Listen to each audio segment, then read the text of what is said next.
Bismillahirrahmanirrahim. Assalamu alaikum dear students. Welcome to Forward Public School e-learning class 8. This is subject chemistry. Chapter number 1 fundamentals of chemistry and I am your teacher Mehreen Zafar. Dear students, today we will discuss the topic 6 of your chapter. That the name of the topic is relative atomic mass and atomic mass unit. So beta, open your books. Come to page 18 of your book. Here we have the topic, that is relative atomic mass and atomic mass unit. Dear students, if we measure the masses of an atom in grams or kilograms, it will be an extremely small value, that is 10 power minus 24 to 10 power minus 22 gram. अगर हम masses की atom के मास को major करते हैं ग्राम में या kilogram में तो हमारे पास वैल्यूज़ बहुत ज़्यादा कम आती हैं. वैल्यू आपके पास आती है 10 power minus 24 to 10 power minus 22 gram और ये एक्सट्रीमली स्मॉल वैल्यू है.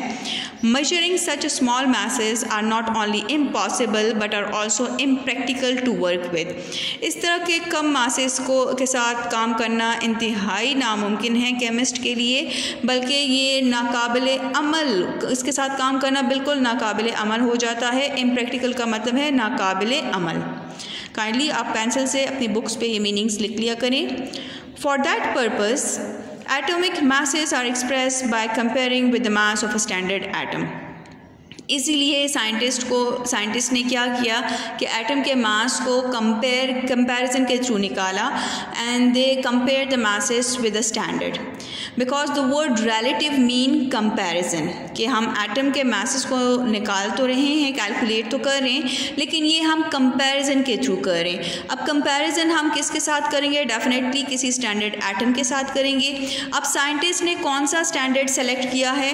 So the atom chosen nowadays as a standard for comparison is that of carbon 12 which has a mass of exactly 12 units. तो scientist ने हमारे पास carbon 12 जो है उसको select किया है for comparison purpose.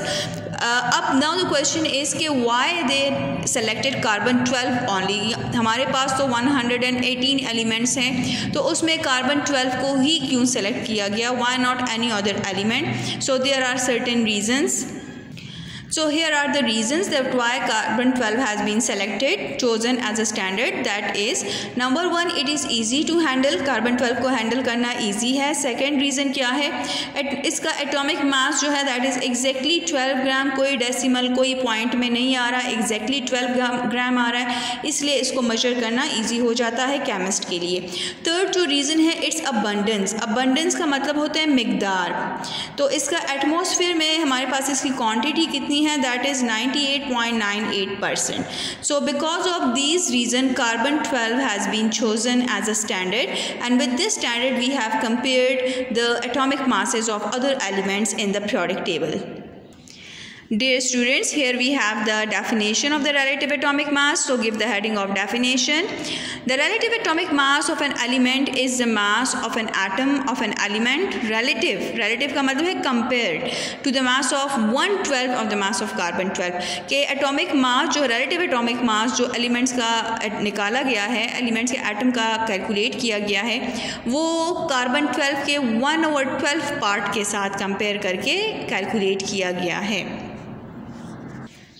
Dear students, 1/12 of carbon 12 का क्या मतलब है? लेट्स सपोज अगर ये मेरे पास एक कार्बन 12 है, एटम है, तो इसको मैं 12 हिस्सों में इक्वली डिवाइड कर दूं. आप देख सकते हैं 1 2 3 4 5 6 7 8 9 10 11 12.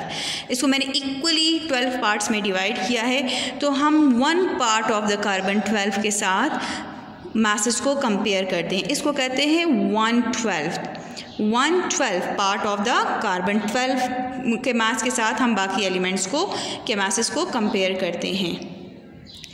जैसे कि आप यहाँ पे डायग्राम में देख सकते हैं कि हमारे पास एक बैलेंस बना हुआ है. एक बैलेंस में 1 पार्ट ऑफ कार्बन 12 लिया है और उसके साथ दूसरा एलिमेंट जो है उसके पार्ट्स जो हैं वो इंक्लूड कर रहे थे, जो बिल्कुल एग्जैक्टली, क्योंकि 1 पार्ट ऑफ कार्बन 12 का मास क्या है? एग्जैक्टली 12 ग्राम. तो यहाँ पे जो एटम लिया गया है दैट इज़ हाइड्रोजन एटम, और हाइड्रोजन एटम का मास है 1. तो जब 12 पार्ट्स हाइड्रोजन के डाले गए इस बैलेंस में, तब कई जा कि ये बैलेंस जो है वो बैलेंस हो गया, बराबर हो गया, इक्वल हो गया। इसका मतलब है कि हमारे पास कार्बन 12 का 1 पार्ट जो है वो 12 पार्ट्स ऑफ हाइड्रोजन को बैलेंस करता है। नाउ अगर यहाँ पे एक टेबल बना है और इसमें अगर आप देखें तो यहाँ पे कार्बन 12 जो है उसका मास एग्जैक्टली 12 ग्राम है and it has been written that it is a standard mass. So इस स्टैंडर्ड मास के साथ हाइड्रोजन के मास को कंपेयर किया गया है, जिससे हमें ये इन्फॉर्मेशन मिलती है कि कार्बन 12 जो है वो हाइड्रोजन जो है वो कार्बन 12 से 3 टाइम्स ज़्यादा लेस हैवियर है, हल्का है एज़ कम्पेयर टू कार्बन 12। इसी तरह ऑक्सीजन और कार्बन के मासेस को कंपेयर किया गया है, तो कार्बन और ऑक्सीजन जो है, ऑक्सीजन हमारे पास कार्बन से 1 टाइम्स जो है वो हैवियर है। इसी तरह अगर मैग्नीशियम को हम देखें तो मैग्नीशियम और कार्बन 12 के बीच में अगर आप देखें तो 3 times, magnesium is 3 times heavier than carbon 12। Clear? So by this method we have calculated the relative atomic masses of all the elements in the periodic table by comparing it with the 1/12 part of the mass of carbon 12. Now dear students, as we have discussed it here that the masses calculated in grams or kilograms we get extremely small value, so it's not possible to work with such a small value masses. So there is another scale, there is a scale which is developed by the scientists and it is named as atomic mass unit. In short we call it AMU. Now how can we define it? AMU, definitely kindly mark the definition that atomic mass unit is the mass of 1/12 of the mass of carbon 12 isotope. Clear कि हमारे पास AMU क्या है? It is 1/12 part of the mass of carbon 12 atom. Now we have a derivation, आपकी book में एक derivation given है कि 1 AMU जो है वो कितने ग्राम के बराबर आता है और 1 AMU जो है उसकी value in terms of kilogram कितनी आती है। तो वो आपको डेरिवेशन से ही पता चल जाता है कि हमारे पास जो इनकी वैल्यूज़ ग्राम और किलोग्राम में आती हैं तो वो एक्सट्रीमली स्मॉल वैल्यूज़ होती हैं, इसलिए साइंटिस्ट के लिए ये पॉसिबल नहीं होता कि वो उसके इन मैसेज के साथ लैब्स में जाके प्रैक्टिकली काम कर सकें। So dear students, here we will do the derivation step by step. सबसे पहले तो हमें मालूम होना चाहिए कि 1 AMU जो है it is equal to 1/12 of the mass of carbon 12, of the mass of carbon 12। अभी हमने पढ़ा कि मास जो है कार्बन 12 का जो मास आ रहा है, मास ऑफ कार्बन 12 हमारे पास कितना आ रहा है? That is mass of carbon 12 जो है that is exactly 12 gram per mole. Now the question is what is mole? तो मोल हमारे पास क्या है? It is amount of substance, amount of substance. Clear? और 1 मोल जो है उसमें कितने सब्सटेंस होते हैं, कितने सब्सटेंस के पार्टिकल्स होते हैं? तो 1 मोल में हमारे पास 6.023 इंटू 10 पावर 23 पार्टिकल्स होते हैं। Bye particles here I mean it may be atoms, it may be ions, it may be molecules. Clear? तो पार्टिकल का जब लफ्ज़ हम इस्तेमाल करते हैं तो इसमें एटम भी आ जाते हैं, आयंस भी आ जाते हैं और मॉलिक्यूल्स भी आ जाते हैं। ये जो आपके पास नंबर है इसको कैलकुलेटेड वैल्यू है, साइंटिस्ट ऑलरेडी एक्सपेरिमेंटली इसको कैलकुलेट कर चुके हैं and this value is called as Avogadro's number, Avogadro's number. And we represent Avogadro's number by capital N and subscript में कैपिटल A डाल देते हैं। क्लियर? सो नाउ अब ये जो इक्वेशन है let me number it as 1। इसमें हम वैल्यू पुट करते हैं that 1 AMU is equal to 1/12 multiply with 12 gram per mole, क्योंकि यहाँ पे आपने मास ऑफ कार्बन 12 की जगह उसका मास पुट कर दिया विच इज़ 12 ग्राम पर मोल। अब यहाँ पे हम मोल की वैल्यू पुट करेंगे जो कि हमने ऑलरेडी यहाँ पे मेंशन की है। So we will have 1/12 into 12 gram divided over 6.023 into 10 power 23। Mole की जगह मैंने उसकी वैल्यू लगा दी है। नाउ डिवाइड 12, पहले ब्रैकेट को सॉल्व करते हैं। तो 12 को डिवाइड कर दे 6.023 पे, तो आपके पास आंसर आएगा दैट इज़, आप कैलकुलेटर से इजीली इसको कर सकते हैं। You will get the answer that is 1.993 into 10 power -23। ये पावर 23 जो है ये ऊपर जब जाता है तो ये पॉजिटिव 23 नेगेटिव 23 में कन्वर्ट हो जाता है। और कौन सा यूनिट यहाँ पे है? ग्राम, तो हम भी यहाँ पे ग्राम लगा लेंगे। Now 1 multiply with 1.993 into 10 power -23 grams, so you will get 1 के साथ जो भी वैल्यू मल्टीप्लाई होती है we get the same value 1.993 into 10 power -23 ग्राम। और नीचे ऑलरेडी आपके पास क्या है? Divided it by 12। तो यहाँ से आपके पास क्या वैल्यू आती है जब हम 1.993 इंटू 10 पावर 23 ग्राम को 12 पे डिवाइड करते हैं?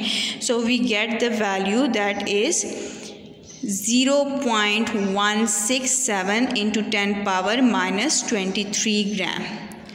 डेसिमल को एक नंबर जब हम आगे शिफ्ट करते हैं, यहाँ पे शिफ्ट करें तो ये it will become 1.67 into 10 power, एक डिजिट आगे आए हैं सो एक डिजिट इसके साथ ऐड कर दें, so it will become -24 gram. So this is the value in terms of gram. Clear? ये AMU जो है आपको देखिए -24 is extremely small value, 1.67 into 10 power -24 gram.